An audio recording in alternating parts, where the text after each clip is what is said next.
दो देश बहुत लंबे समय से इतनी कड़ी लड़ाई लड़ रहे हैं कि अब उन्हें खुद भी नहीं पता कि वे क्या कर रहे हैं। क्या तुम समझते हो?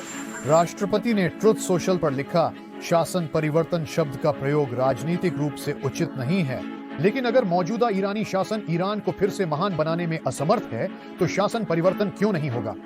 और फिर उन्होंने मेक ईरान ग्रेट अगेन वाक्यांश का इस्तेमाल किया, जिसका मतलब है मेक ईरान ग्रेट अगेन, यानी ईरान को फिर से महान बनाओ। तेहरान और यरूशलेम पर मिसाइलों के हमले से पहले ईरान और इजराइल तेल, हथियार और महत्वाकांक्षा से जुड़े मित्र थे। दोनों देश एकजुट होकर गुप्त रूप से हथियार, खुफिया सूचना और व्यापार का आदान प्रदान करते थे। आज वे युद्ध के मैदान के विपरीत छोरों पर खड़े हैं, एक दूसरे का विनाश करने को तत्पर। लेकिन ये दोनों देश चुपचाप सहयोगी से कट्टर दुश्मन कैसे बन गए? इसे समझने के लिए हमें मध्य पूर्व के इतिहास के एक भूले बिसरे अध्याय में जाना होगा। द्वितीय विश्व युद्ध के ठीक बाद का समय था, जब दुनिया खेमों में बट रही थी और दो गैर अरब देश खुद को दुश्मनों से घिरा पा रहे थे जो जिंदा रहने के तरीके तलाश रहे थे। ईरान ने तेल और इजराइल ने हथियार दिए। शाह इजराइल की सेना की प्रशंसा करने लगे। अन्य मुस्लिम नेताओं के विपरीत उन्हें इजराइल से मदद लेने में कोई दिक्कत नहीं थी। ईरान ने इस हमले को युद्ध की घोषणा करार दिया और चेतावनी दी कि उसका जवाब बेहद कड़ा होगा। ईरान के स्वास्थ्य मंत्रालय का कहना है कि संघर्ष शुरू होने के बाद से कम 430 लोग मारे गए हैं। युद्ध में दोनों पक्षों से गलत जानकारी भरी हुई है। वीडियो को बॉट्स द्वारा डाउनवोड किया जाता है जो उन्हें पसंद नहीं आते। अगर आप मेरी सहायता करने में सक्षम हैं, तो कृपया नीचे दिए गए लाइक और सब्सक्राइब बटन पर क्लिक करें। आपका धन्यवाद। उस दौर का मध्य पूर्व आज से काफी भिन्न था। यह नई सीमाओं और पुरानी दुश्मनियों का एक गड़बड़झाला था। युद्ध ने नक्शे बदल दिए और शीत युद्ध ने दुनिया को अमेरिका और सोवियत संघ के बीच विभाजित कर दिया। अरब राष्ट्रवाद उभर रहा था। यह इसलिए था क्योंकि मिस्र के गमाल अब्देल नासर जैसे नेताओं ने बाहरी शक्तियों के खिलाफ अरब देशों को एकजुट करने का सपना देखा था। इजराइल, जो 1948 में बना था, एक युवा राष्ट्र था जो उस क्षेत्र में अपनी जगह के लिए लड़ रहा था, जिसने उसे बड़े पैमाने पर अस्वीकार कर दिया था। Iran Shah Mohammad Reza Pahlavi के शासन में एक ऐसी राजशाही थी जो स्वतंत्रता के साथ आधुनिक बनने का प्रयास कर रही थी। नासिर का लक्ष्य अरब देशों की एकता था और वह अक्सर इजराइल को शत्रु तथा ईरान को प्रतिद्वंद्वी मानते थे। सोवियत संघ मिस्र और सीरिया जैसे अरब देशों को हथियार और पैसे देकर अपना प्रभाव बढ़ा रहा था। इजराइल के लिए, जो शत्रु पड़ोसियों से घिरा था, सोवियत खतरा एक दुस्वप्न था। ईरान के लिए शाह की पश्चिम समर्थक सरकार के अंतर्गत सीमाओं पर सोवियत समर्थित सरकारों का विचार बेहद भयावह था। इन डर ने एक शांत व्यावहारिक गठबंधन की नींव रखी। वे सार्वजनिक रूप से दोस्त नहीं थे, पर एक खतरनाक दुनिया में रास्ता निकालने के लिए एक दूसरे के साझेदार थे। 1950 तक ईरान ने एक साहसी कदम उठाया। उसने इजराइल को औपचारिक मान्यता तो नहीं दी, पर एक वास्तविक संबंध बना लिया। वे एक दूसरे के साथ रिश्ते जैसा व्यवहार करते थे, लेकिन इसका प्रचार नहीं करते थे। यह उस क्षेत्र में एक महत्वपूर्ण घटना थी जहां अधिकांश देश इजराइल के अस्तित्व को भी नकारते थे। बंद दरवाजों के पीछे दोनों ने अपने आपसी हितों के लिए साथ काम करना शुरू किया। शुरुआती और महत्वपूर्ण समझौतों में एक तेल से जुड़ा था। इजराइल को अर्थव्यवस्था विकास के लिए ऊर्जा चाहिए थी और ईरान के पास बेचने हेतु प्रचुर तेल था। लेकिन ये सिर्फ साधारण व्यापारिक लेन देन नहीं थे। ये गुप्त समझौते थे जो अक्सर तेल के बदले हथियारों के सौदों पर आधारित थे। ईरान इजराइल को तेल बेचता था और बदले में इजराइल उसे हथियार या सैन्य तकनीक देता था। ये सौदे गुप्त रखे गए क्योंकि दोनों पक्ष अपने अरब पड़ोसियों को नाराज या अपनी साझेदारी की ओर ध्यान आकर्षित नहीं करना चाहते थे। जैसे जैसे और अधिक तेल बहता गया, वह साझेदारी और भी बढ़ती गई। समय के साथ तेल संबंध मजबूत होता गया और 1960 के दशक के अंत तक इसने सबसे महत्वाकांक्षी परियोजनाओं में से एक को जन्म दिया। दोनों देशों ने मिलकर इलात अश्कलोन पाइपलाइन या ट्रांस इजराइल पाइपलाइन बनाने का निर्णय लिया। इस पाइपलाइन के महत्व को समझने के लिए हमें भूगोल पर ध्यान देना होगा। इजराइल भूमध्य सागर के किनारे स्थित है, पर अपने तेल को बंदरगाहों तक पहुंचाना हमेशा मुश्किल रहा है। मिस्र के अधीन स्वेज नहर इजरायली जहाजों के लिए अक्सर बंद रहती थी, विशेषकर 1956 के स्वेज संकट और 1967 के 6 दिवसीय युद्ध के बाद। ईरान चाहता था कि उसका तेल स्वेज नहर पर निर्भर हुए बिना यूरोप तक पहुंचे, क्योंकि वह नहर राजनीतिक खेलों के लिए एक कमजोर बिंदु थी। 1968 में इजराइल और ईरान ने 254 किलोमीटर लंबी पाइपलाइन निर्माण का निर्णय लिया। यह पाइपलाइन इजराइल के रेड सी तट पर स्थित इलात से लेकर उसके भूमध्य सागर तट पर स्थित अश्कलोन तक फैली हुई थी।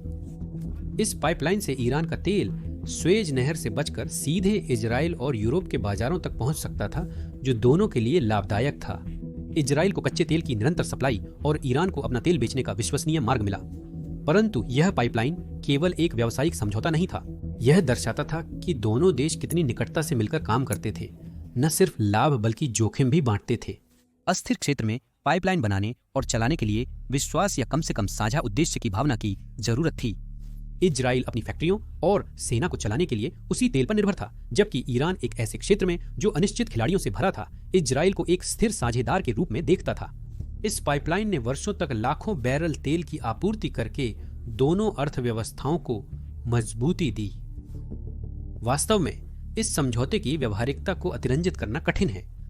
जब अरब देश इजराइल के खिलाफ एकजुट हो रहे थे, तब ईरान उसकी बिजली चालू रखने में मदद कर रहा था। इजराइल ईरान को हथियारबंद और तैयार रख रहा था। मित्र देशों के संदर्भ में यह सर्वोत्तम स्थिति है। साझेदारी केवल तेल तक सीमित नहीं थी। दोनों देशों ने खुफिया और सुरक्षा के गुप्त क्षेत्र में भी सहयोग किया। इजराइल की मोसाद, जो दुनिया की सबसे प्रभावशाली जासूसी एजेंसियों में से एक है, और ईरान की सवाक शाह की गुप्त पुलिस अप्रत्याशित रूप से सहयोगी बन गए। उनका एक साझा लक्ष्य था अरब सेनाओं और सोवियत समर्थित समूहों पर नजर रखना, जो उनकी सुरक्षा के लिए खतरा थे। इजराइल खुफिया जानकारी इकट्ठा करने में माहिर था और ईरान को संभावित खतरों की सूचना देता था। इसमें मिस्र और इराकी सेना की गतिविधियों की खबरें शामिल थीं। बदले में ईरान ने सोवियत गतिविधियों की जानकारी साझा की। यह सिर्फ सामान्य जानकारी का आदान प्रदान नहीं था, यह एक गहन और गुप्त रहस्यमयी सहयोग था। इजराइल ने यहां तक कि सवाक एजेंटों को प्रशिक्षण देने में भी मदद की, उन्हें संदिग्धों से पूछताछ करने और दुश्मनों का पता लगाने का तरीका सिखाया। इजरायली जासूसों ने उस वक्त ईरान की गुप्त पुलिस को और अधिक प्रभावी बनने में मदद की, जो अब सोचने पर अजीब लगता है। और अगर आप आज ये बात जोर से कहें तो ये किसी बुरे मजाक जैसा लगता है, लेकिन उस समय ये सच में हो रहा था। हालांकि खुफिया जानकारी साझा करना केवल पड़ोसियों की गपशप तक सीमित नहीं था।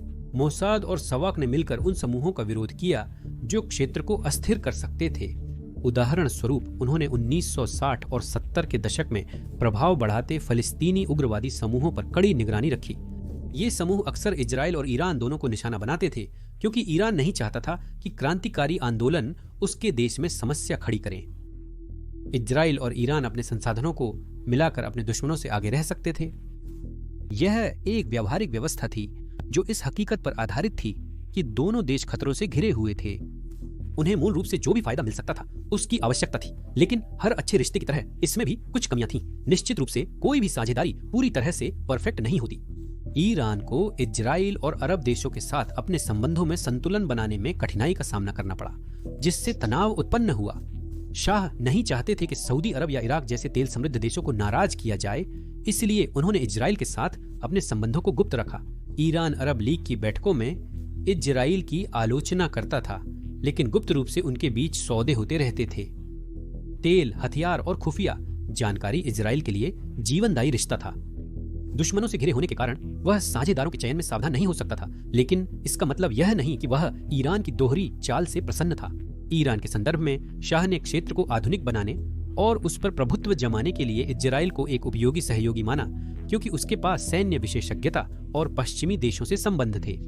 उसके हिसाब से उसके पास राष्ट्रहित में दोनों पक्षों से संबंध रखने के अलावा कोई चारा नहीं था। 1970 के दशक तक ईरान इजराइल साझेदारी अपने चरम पर थी। इलात अश्केलोन पाइपलाइन से तेल पंप किया जा रहा था और मोसाद व सवाक गुप्त जानकारियां साझा कर रहे थे। दोनों देश चुपचाप एक दूसरे की मदद कर रहे थे ताकि वे अराजकता के कगार पर खड़े क्षेत्र में रास्ता निकाल सके। वे आजकल के नेताओं की तरह हाथ मिलाकर या दोस्ती के गीत गाकर नहीं चल रहे थे, पर उन्हें इसकी आवश्यकता भी नहीं थी। उनका गठबंधन विचारधारा पर नहीं बल्कि आपसी अस्तित्व पर आधारित था। दोनों देशों के सामने समान चुनौतियां थीं। सोवियत प्रभाव, अरब राष्ट्रवाद और क्षेत्रीय अस्थिरता। उन्होंने बिना ध्यान आकर्षित किए मिलकर काम करने के तरीके ढूंढे। यह एक नाजुक संतुलन था, जो लगभग 3 दशक तक चला। 1970 के मध्य तक यह गुप्त साझेदारी उनकी रणनीतियों का एक महत्वपूर्ण हिस्सा बन गई थी। 1979 में सब कुछ बदल गया। जमीन खिसकने की कगार पर थी और ईरान की एक घटना इस गठबंधन को उलट सकती थी। 1979 में ईरान हमेशा के लिए बदल गया। इस्लामी क्रांति ने पूरे देश में तूफान ला दिया और यह सिर्फ सरकार में बदलाव नहीं था, यह ईरान की पहचान का संपूर्ण पुनर्निर्माण था। दशकों तक शासन करने और इजराइल से संबंध रखने वाले शाह को सत्ता से हटा दिया गया। आयतुल्लाह रूहुल्लाह खोमैनी, एक धार्मिक नेता, ने उनकी जगह ली और अपनी सोच से ईरान को इजराइल के साथ टकराव के रास्ते पर ला दिया। यह समझने के लिए कि इस क्रांति ने गठबंधन को क्यों समाप्त कर दिया, हमें देखना होगा कि खोमैनी क्या लेकर आए थे। यह समझना जरूरी है कि उनकी विचारधारा ने ईरान के वैश्विक नजरिए को कैसे बदला। शाह एक पश्चिमपंथी सम्राट थे। वह चाहते थे कि ईरान आधुनिक, शक्तिशाली और अमेरिका जैसे देशों से जुड़ा हो। उनका इजराइल समझौता भी इसी सोच पर आधारित था। समझौते तेल, सुरक्षा और दुश्मनों को दूर रखने पर केंद्रित थे। हालांकि कई ईरानियों ने शाह को वास्तविकता से दूर माना। उन्हें लगा कि उनकी सरकार भ्रष्ट है, गरीबों की अनदेखी करती है और पश्चिमी देशों के साथ संबंधों ने ईरान को विदेशी शक्तियों की कठपुतली बना दिया है। खोमैनी ने उस गुस्से का लाभ लिया। उन्होंने इस्लामी सिद्धांतों द्वारा संचालित और पश्चिमी प्रभाव से मुक्त एक नए ईरान का वादा किया। उनका संदेश न केवल ईरान के भविष्य बल्कि शाह द्वारा समर्थित सभी चीजों को अस्वीकार करने के बारे में था। इसमें इजराइल के साथ गुप्त साझेदारी भी शामिल थी। खोमैनी ने सत्ता संभालते ही इजराइल से सभी संबंध तोड़ दिए। तेहरान स्थित गुप्त रूप से वर्षों तक कार्यरत इजरायली दूतावास बंद किया गया। एक प्रतीकात्मक कदम में वह इमारत फिलिस्तीनी मुक्ति संगठन को दे दी गई, जो इजराइल के खिलाफ लड़ने वाला एक समूह था। यह न केवल राजनयिक तिरस्कार था बल्कि एक स्पष्ट संकेत भी कि ईरान के नए नेता इजराइल को शत्रु मानते हैं। ऐसा लगा जैसे एक विशाल नियॉन साइन लगा हो जिसमें लिखा हो कि हम आपको पसंद नहीं करते। खोमैनी की विचारधारा ने इसमें महत्वपूर्ण भूमिका निभाई। उन्होंने इजराइल को एक अवैध राज्य माना जो फिलिस्तीनियों की जमीन पर कब्जा जमाए हुए है। उन्होंने इसके विनाश का आह्वान किया और फिलिस्तीन के समर्थन में एकजुट हुए। यह शाह के विचार से बिल्कुल विपरीत था, जो इजराइल के साथ सहयोग करके साझा खतरों से निपटने के पक्ष में थे। यह स्पष्ट था कि एक नई लहर ने शाह और इजराइल द्वारा बनाई गई हर चीज को बहा दिया था। क्रांति ने न सिर्फ गठबंधन तोड़ा बल्कि इजराइल और ईरान को कट्टर प्रतिद्वंदियों के रास्ते पर डाल दिया। ईरान की नई सरकार ने संबंध तोड़ने से आगे बढ़कर क्षेत्र में इजराइल के विरोध के लिए सक्रियता से प्रयास किया। 1982 में एक महत्वपूर्ण कदम आया जब ईरान ने लेबनान में उग्रवादी समूह हिजबुल्लाह के गठन में सहायता की। हिजबुल्लाह एक स्थानीय ताकत से बढ़कर ईरान की ओर से लेबनान और इजराइल से लड़ने वाली एक शक्तिशाली प्रतिनिधि बन गई। ईरान ने पैसा, हथियार और प्रशिक्षण दिया, जिससे हिजबुल्लाह इजराइल के लिए हमेशा की परेशानी बन गया। ईरान ने सहयोगी समूहों द्वारा अप्रत्यक्ष रूप से इजराइल को चुनौती देकर अपना प्रभाव बढ़ाने की नई रणनीति अपनाई। यह एक रणनीति है जिसे वे आज तक जारी रखे हुए हैं, लेकिन यही सब कुछ नहीं था। ईरान ने हमास और इस्लामिक जिहाद जैसे फिलिस्तीनी समूहों का समर्थन शुरू किया, जिन्होंने इजराइल पर हमले किए। ईरान ने इन गठबंधनों के जरिए अपनी शक्ति दिखाई और इजराइल विरोधियों का समर्थन जुटाया। खोमैनी सरकार ने इसे ज़ायोनिस्ट दमन के विरुद्ध एक नैतिक रुख के रूप में प्रस्तुत किया, परंतु यह सामरिक भी था। ईरान ने इजराइल विरोधी समूहों का समर्थन कर अपने प्रतिद्वंद्वी को कमजोर व स्वयं को मजबूत किया। ईरान और इजराइल के बीच एक नया युग शुरू हुआ, जिसमें वे न केवल दूर हुए बल्कि खुले तौर पर एक दूसरे के दुश्मन बन गए। फिर भी इस टूटन की कहानी काले सफेद नहीं है। क्रांति के बाद भी समझदारी के कई क्षण थे जो दर्शाते हैं कि उनका रिश्ता कितना जटिल था। उदाहरण के लिए 1980 में शुरू हुआ ईरान इराक युद्ध, जो 8 लंबे और भीषण वर्षों तक चला। सद्दाम हुसैन के नेतृत्व में इराक ने ईरान के तेल क्षेत्रों पर कब्जा करने और उसकी नई सरकार को कमजोर करने के इरादे से उस पर हमला किया। क्रांति के बाद ईरान अराजकता का शिकार था, सेना कमजोर और अर्थव्यवस्था संघर्षरत थी। इजराइल ने इसमें एक अवसर देखा, नई दुश्मनी के बावजूद। सद्दाम हुसैन एक साझा शत्रु था, जिसने अपनी महत्वाकांक्षाओं और सोवियत समर्थित हथियारों के साथ इजराइल को धमकी दी थी। इजराइल ने युद्ध के दौरान गुपचुप तरीके से ईरान को हथियार मुहैया कराए। यह रोचक है ना? ईरान कॉन्ट्रा मामले के नाम से मशहूर अमेरिका द्वारा किए गए ये हथियार सौदे गोपनीय थे। इजराइल ने ईरान को अमेरिकी निर्मित हथियारों के spare parts, F-4 fighter jets और मिसाइलें भेजी।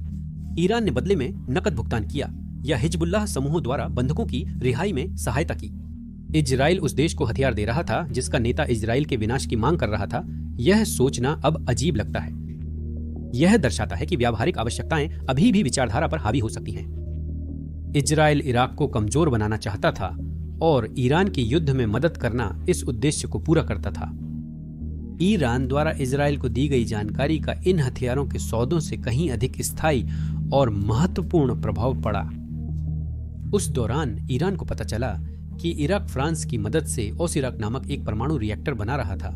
उन्होंने इजराइल को यह जानकारी दी कि इराक परमाणु हथियार बनाने के लिए रिएक्टर का इस्तेमाल कर सकता है, इसलिए इजराइल ने इसे खतरा बनने से पहले नष्ट करने का निर्णय लिया।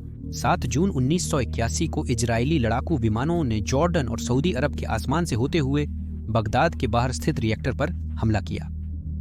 ऑपरेशन ओपेरा नामक इस हमले ने सुविधा को चालू होने से पहले ही पूरी तरह नष्ट कर दिया। उस एक घटना ने मध्य पूर्व के भविष्य को महत्वपूर्ण रूप से प्रभावित किया। दिलचस्प बात यह है कि रिएक्टर पर यह पहला हमला नहीं था। सितंबर 1980 में ईरान ने उसी जगह पर ऑपरेशन स्कॉच्ड स्वॉर्ड नामक एक हवाई हमला किया था। यह घटना ईरान इराक युद्ध शुरू होने के बाद हुई। ईरान के पहले हमले में ज्यादा नुकसान नहीं हुआ, पर इससे साफ हुआ कि वह इराक की परमाणु योजनाओं को लेकर वास्तव में चिंतित थे। ये सौदे और अस्थायी गठबंधन इसका मतलब नहीं था कि दोनों फिर से दोस्त बन गए थे। यह पुरानी सोच का एक उदाहरण था जो याद दिलाता है कि जब दांव ऊंचा हो तो दुश्मन भी एक दूसरे से सहमत हो सकते हैं। फिर भी नाराजगी गहरी थी। इसका संकेत है इलात अश्कलोन पाइपलाइन या ट्रांस इजराइल पाइपलाइन। क्रांति के बाद पहले साझेदारी का प्रतीक रही यह पाइपलाइन एक दर्दनाक मुद्दा बन गई। ईरान की नई सरकार द्वारा संबंध तोड़ने पर इजराइल ने पाइपलाइन पर नियंत्रण लेते हुए ईरान के मुनाफे के हिस्से पर कब्जा कर लिया। इजराइल ने पाइपलाइन और उसकी संपत्तियों पर कब्जा कर लिया, जिसमें सिस्टम में जमा ईरानी तेल भी शामिल था। यह एक बड़ा कदम था। ईरान ने इस परियोजना में करोड़ों का निवेश कर पाइपलाइन में 50% का हक बनाया था। अपना हिस्सा खोना एक आर्थिक झटका था। दोनों पक्ष मुआवजे को लेकर अदालत पहुंचे, लेकिन इजराइल ने झुकने से इनकार कर दिया। यह कानूनी लड़ाई दशकों तक मध्यस्थता और मुकदमों के साथ चलती रही। 2025 में भी यह विवाद अनसुलझा है और ईरान अरबों से क्षतिपूर्ति मांग रहा है। पाइपलाइन अभी भी यूरोप एशिया पाइपलाइन कंपनी के तहत चल रही है, पर यह एक ऐसी साझेदारी का प्रतीक है जो अब मौजूद नहीं है। क्रांति ने न केवल गठबंधन को तोड़ा, बल्कि एक नए प्रकार के संघर्ष की नींव भी रखी। 2000 के दशक तक ईरान और इजराइल छाया युद्ध में उलझे हुए थे, जो जासूसों, साइबर हमलों और प्रॉक्सी समूहों के माध्यम से लड़ा गया। इस बिंदु तक दोनों के बीच शीत युद्ध और भी खराब होता गया, क्योंकि नए मुद्दे और तनाव सामने आते रहे। ईरान के परमाणु कार्यक्रम ने उन मुद्दों को और गहरा कर दिया है जिनसे वे पहले से ही जूझ रहे थे। आइए इन मुद्दों की गहराई से जांच करें। यह इजराइल के लिए डर और ईरान के लिए गर्व का प्रतीक बनकर सबसे बड़ा विवाद का विषय बन गया। यह मुद्दा इतना गर्म था कि 2025 में इन दोनों देशों के बीच युद्ध का केंद्र बन गया। आइए इसे देखते हैं। शाह के शासन में ईरान का परमाणु कार्यक्रम छोटा था और ऊर्जा पर केंद्रित था, जिसमें इजराइल और अमेरिका तकनीकी मदद दे रहे थे। शाह ईरान को आधुनिक बनाने हेतु परमाणु ऊर्जा चाहते थे, जिससे तब किसी को चिंता नहीं थी। परंतु क्रांति ने सब बदल दिया। ईरान के नए नेताओं ने कार्यक्रम को पुनः आरंभ किया, परंतु इस बार यह केवल बिजली के विषय में नहीं था। ईरान का परमाणु कार्यक्रम अब केवल एक तकनीकी परियोजना नहीं, बल्कि उसके विरोध का प्रतीक बन चुका है। ईरानी क्रांति के बाद ईरान के नेताओं ने परमाणु तकनीक को पश्चिम और इजराइल जैसे सहयोगियों के विरुद्ध एक हथियार के रूप में देखा। 2000 के दशक के मध्य तक ईरान नतांज और फोर्डो में यूरेनियम संवर्धन कर रहा था, जिससे दुनिया चिंतित हो गई। संवर्धित यूरेनियम रिएक्टरों को ऊर्जा दे सकता है, लेकिन इससे बम भी बनाए जा सकते हैं। इजराइल, जिसके पास खुद के परमाणु हथियार हैं, ईरान के कार्यक्रमों को सीधा खतरा मानता था, हालांकि उसने कभी इसे स्वीकार नहीं किया। इजराइल को डर है कि परमाणु हथियारों वाला ईरान क्षेत्र के शक्ति संतुलन को बिगाड़ सकता है और उसकी सुरक्षा खतरे में डाल सकता है। इजराइल के प्रति ईरान की दुश्मनी और उसे नष्ट करने की इच्छा किसी से छिपी नहीं है। परमाणु गतिरोध से युद्ध का एक नया तरीका उत्पन्न हुआ। इजराइल ने अमेरिका के साथ मिलकर ईरान के कार्यक्रम को गुप्त अभियानों के माध्यम से निशाना बनाया। स्टक्सनेट एक प्रसिद्ध कंप्यूटर वायरस था, जिसे 2010 के आसपास छोड़ा गया था। यह एक असाधारण हैक था। यह एक उन्नत हथियार था, जिसे संभवतः अमेरिका और इजराइल ने विकसित किया था, जिसने ईरान की परमाणु सुविधाओं को संक्रमित किया। स्टक्सनेट ने यूरेनियम समृद्ध करने वाले सेंट्रीफ्यूजों को नियंत्रण से बाहर घूमने और टूटने पर मजबूर किया, जिससे ईरान का कार्यक्रम महीनों या वर्षों पीछे चला गया। यह साहसिक कदम इजराइल द्वारा ईरान की परमाणु महत्वाकांक्षाओं को रोकने की दृढ़ता को दर्शाता है। इजराइल के लिए यह जीवित रहने का सवाल था। हालांकि स्टक्सनेट इसका एकमात्र समाधान नहीं था। 2010 से 2020 के बीच कई ईरानी परमाणु वैज्ञानिक रहस्यमय हमलों में मारे गए। कार बम, गोलीबारी और विस्फोटों ने कई अहम लोगों को निशाना बनाया। इजराइल ने आधिकारिक रूप से जिम्मेदारी नहीं ली, फिर भी कई लोगों ने मोसाद पर शक जताया। यह एक लगातार चलन रहा है, जिसमें इजराइल ने सिर्फ 2025 में ही लगभग 14 ईरानी वैज्ञानिकों की हत्या कर दी। पूर्व में इन हत्याओं ने एक संदेश दिया कि इजराइल ईरान की प्रगति को धीमा करने के लिए कुछ भी करेगा। ईरान ने जवाब में अपने सेंट्रीफ्यूज फिर से बनाए, सुविधाओं को भूमिगत छुपाया और इजराइल पर आतंकवाद का आरोप लगाया। छाया युद्ध तेज हो रहा था। दोनों पक्ष छाया से वार कर रहे थे। इजराइल ने ईरान पर रोक लगाने हेतु स्टक्सनेट जैसे गुप्त हमलों और हत्याओं के अतिरिक्त अंतर्राष्ट्रीय स्तर पर दबाव डालने का प्रयास किया। संयुक्त राज्य अमेरिका राष्ट्रपति जॉर्ज डब्ल्यू बुश से लेकर बराक ओबामा तक इजराइल के साथ मिलकर ईरान पर प्रतिबंध लगाने के लिए काम करता रहा। और ये सिर्फ साधारण दंड नहीं थे, इन्होंने ईरान की अर्थव्यवस्था को पंगु बना दिया, उसके तेल निर्यात को आधा कर दिया और अरबों डॉलर की संपत्ति को फ्रीज कर दिया। 2012 तक ईरान की मुद्रा रियाल का मूल्य लगभग 70% गिर गया था और महंगाई बहुत बढ़ गई थी। 2015 में ईरान के ऊपर लगाए गए प्रतिबंधों ने उन्हें बातचीत करने पर मजबूर किया और JCPOA नामक परमाणु समझौते पर हस्ताक्षर हुए। यह एक सौदा था। ईरान ने अपने परमाणु कार्यक्रम को सीमित करने और निरीक्षण की अनुमति देने पर सहमति दी, जिसके बदले उसे प्रतिबंधों से राहत मिली। पल भर में लगा कि यह समझौता तनाव घटा सकता है। इजराइल, खासकर प्रधानमंत्री बेंजामिन नेतन्याहू को JCPOA पसंद नहीं आया और उन्होंने इसे अपर्याप्त बताया। उन्हें चिंता थी कि 2030 में समझौते की पाबंदियां खत्म होने के बाद ईरान बम बना सकता है। इजराइल को ईरान के नियमों का पालन करने पर भरोसा नहीं था और उसने 2018 में इजरायली खुफिया एजेंसी द्वारा खोजे गए गुप्त परमाणु ठिकानों का हवाला दिया। 2018 में अमेरिका द्वारा राष्ट्रपति डोनाल्ड ट्रंप के नेतृत्व में JCPOA से बाहर निकलने पर इजराइल ने इसका स्वागत किया। अमेरिका ने प्रतिबंध लगाए और ईरान ने परमाणु कार्य तेज कर 2023 तक यूरेनियम की शुद्धता 60% तक पहुंचाई। यह बम के लिए जरूरी 90% के करीब था। अंतर्राष्ट्रीय परमाणु ऊर्जा एजेंसी के अनुसार 2025 तक ईरान के पास कई परमाणु बम बनाने के लिए पर्याप्त समृद्ध यूरेनियम होगा।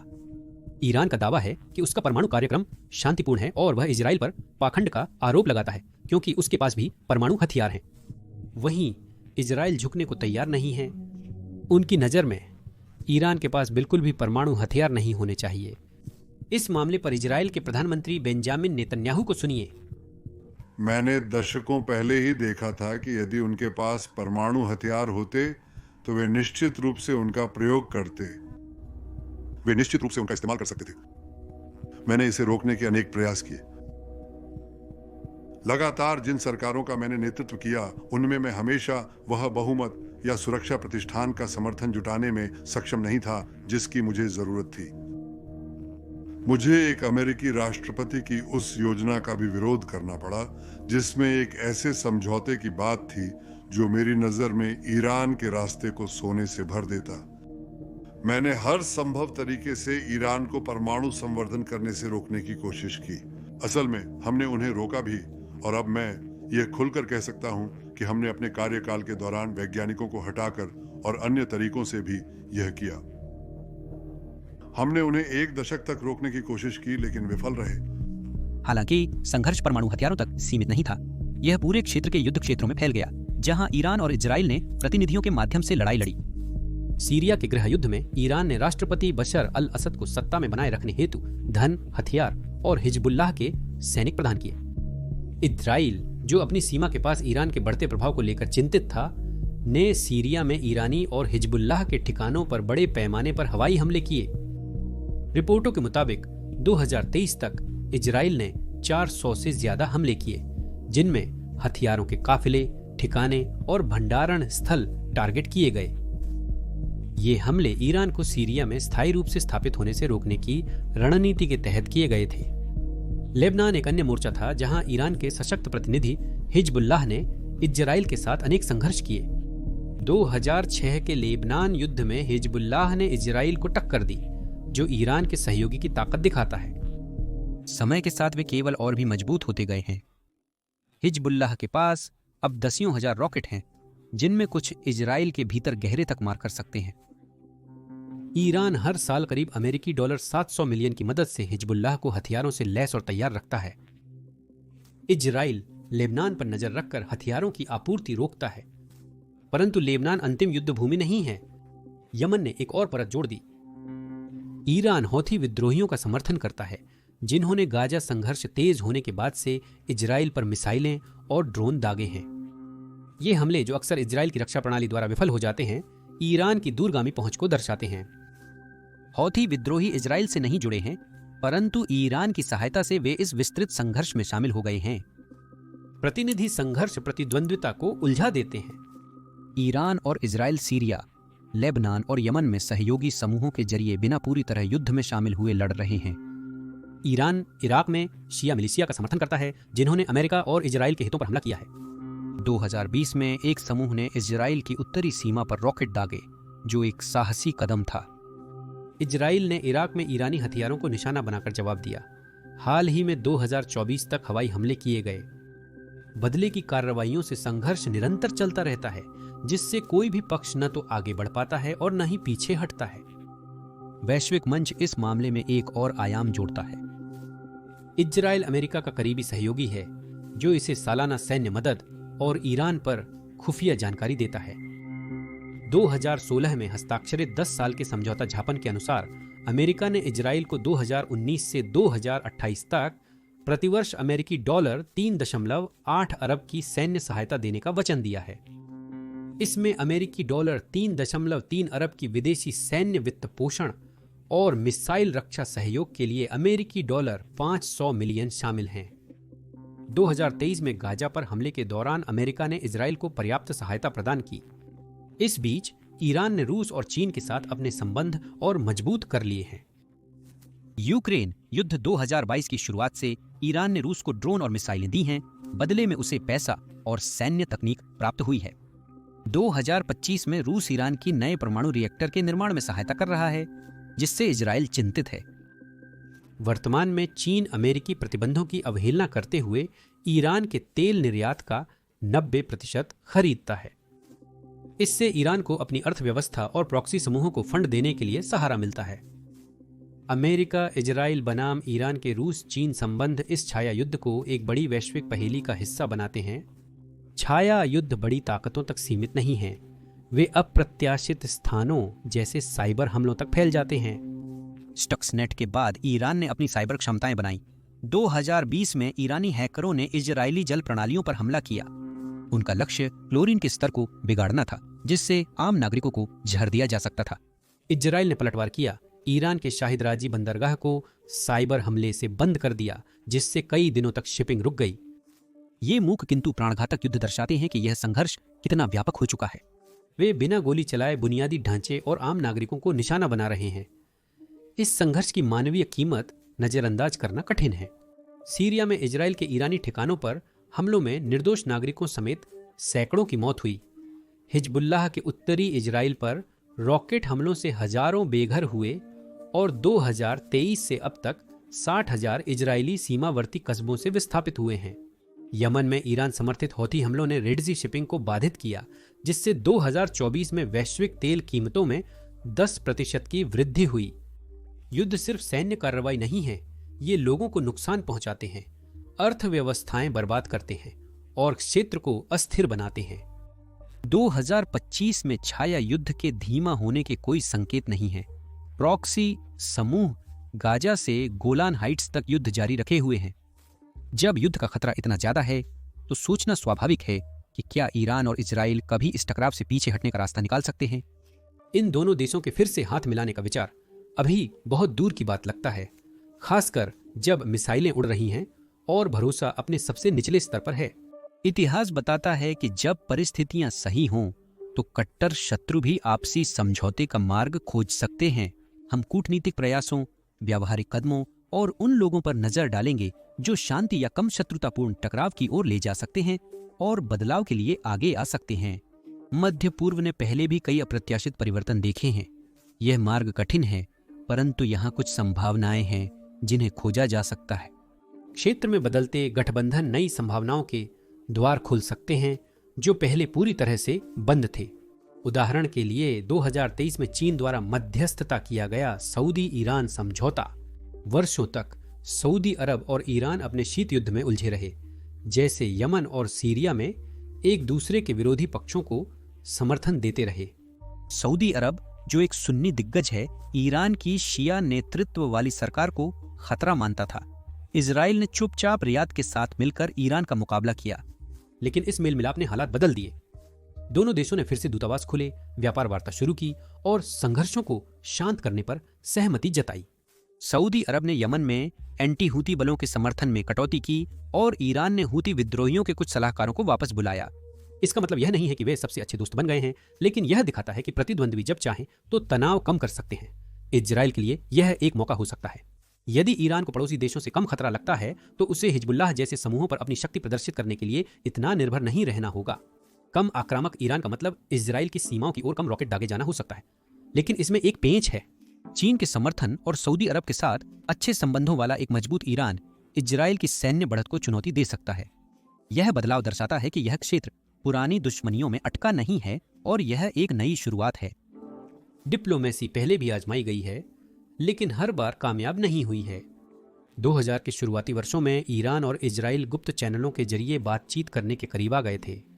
2003 में ईरान ने अमेरिका को एक प्रस्ताव भेजा जिसमें अपने न्यूक्लियर प्रोग्राम से लेकर हिजबुल्लाह के समर्थन तक सभी मुद्दों पर चर्चा का प्रस्ताव था। उन्होंने इजराइल के अस्तित्व के अधिकार को स्वीकार करने पर विचार करने का संकेत दिया, जो एक महत्वपूर्ण कदम था। इजराइल और अमेरिका के राष्ट्रपति जॉर्ज डब्ल्यू बुश ने ईरान के प्रस्ताव को खारिज कर दिया, यह सोचकर कि ईरान वार्ता के लिए कमजोर है। पीछे देखने पर वह एक खोया हुआ मौका था। हाल ही में ओमान ने शांति मध्यस्थ की भूमिका निभाई है। 2013 में ओमान ने अमेरिकी और ईरानी अधिकारियों के बीच गुप्त वार्ताओं की मेजबानी की, जिससे 2015 के परमाणु समझौते की शुरुआत हुई। ओमान के तटस्थ नेता ने ईरान और इजराइल के बीच मध्यस्थता की पेशकश की है। उन्होंने इजराइल के प्रधानमंत्री बेंजामिन नेतन्याहू को मस्कट आमंत्रित किया ताकि वार्ता शुरू हो सके। यह एक दुर्लभ यात्रा थी। इससे कुछ हासिल नहीं हुआ, लेकिन ओमान का पिछला रिकॉर्ड दिखाता है कि वह फिर से कोशिश कर सकता है।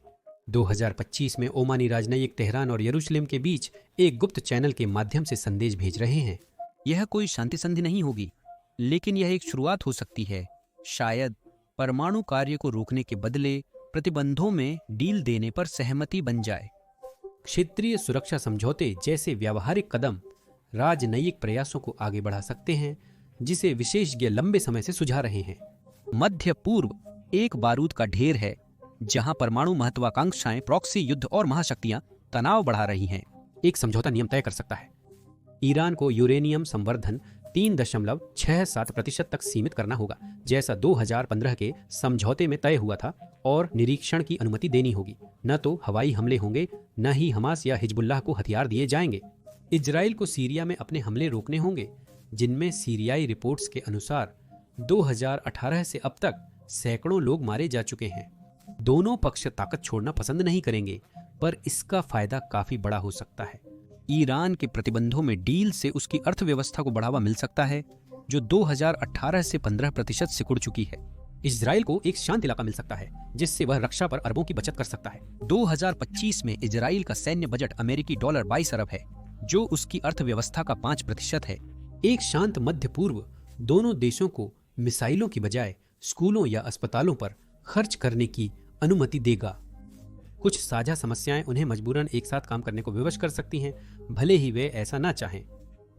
जलवायु परिवर्तन इस क्षेत्र को बुरी तरह प्रभावित कर रहा है और दोनों देश इसे नजरअंदाज नहीं कर सकते। ईरान के इस्फहान में जयंदे नदी सूखने से किसानों के खेत धूल से भर गए हैं और शहरों में पानी की कमी हो गई है। 2024 तक ईरान के 70% ग्रामीण क्षेत्रों में जल संकट से 2 करोड़ लोग प्रभावित हुए।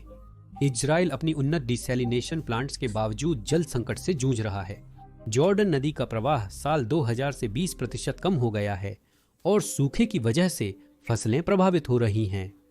दोनों देश समाधान खोजने में निवेश कर रहे हैं। ईरान के डिसैलिनेशन प्लांट्स रोजाना 4 लाख घनमीटर पानी पैदा करते हैं, जबकि इजराइल अपने पीने के पानी का 70% इसी से पूरा करता है। परंतु ये परियोजनाएं अरबों रुपए की अधिक लागत वाली हैं। एक संयुक्त प्रयास धन और जीवन दोनों बचा सकता है।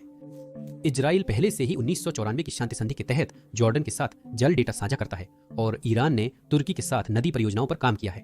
कल्पना कीजिए एक समझौते की जहां वे डिसैलिनाइजेशन तकनीक साझा करें या सिकुड़ते भूजल भंडारों का प्रबंधन करें। कितना अच्छा होगा। याद रखिए, यह भरोसे नहीं बल्कि जीवित रहने की बात है। अगर वे सहयोग नहीं करते तो लाखों लोग परेशान होंगे, जिसे कोई सरकार नजरअंदाज नहीं कर सकती। दोनों देशों के लोग ही वास्तविक परिवर्तन ला सकते हैं। युवा ईरानी और इजरायली मौजूदा हालात से परेशान हैं और उनके विरोध की आवाजें बुलंद हो रही हैं।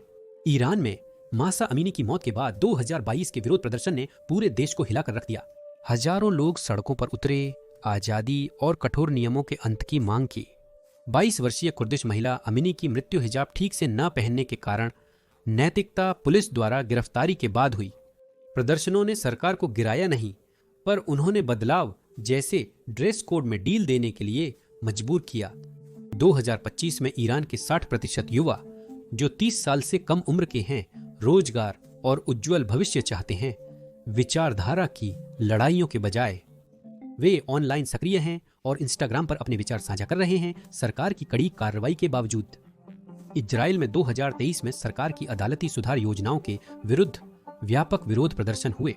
लाखों लोगों ने सड़कों पर उतरकर दिखाया कि वे विभाजन से थक चुके हैं।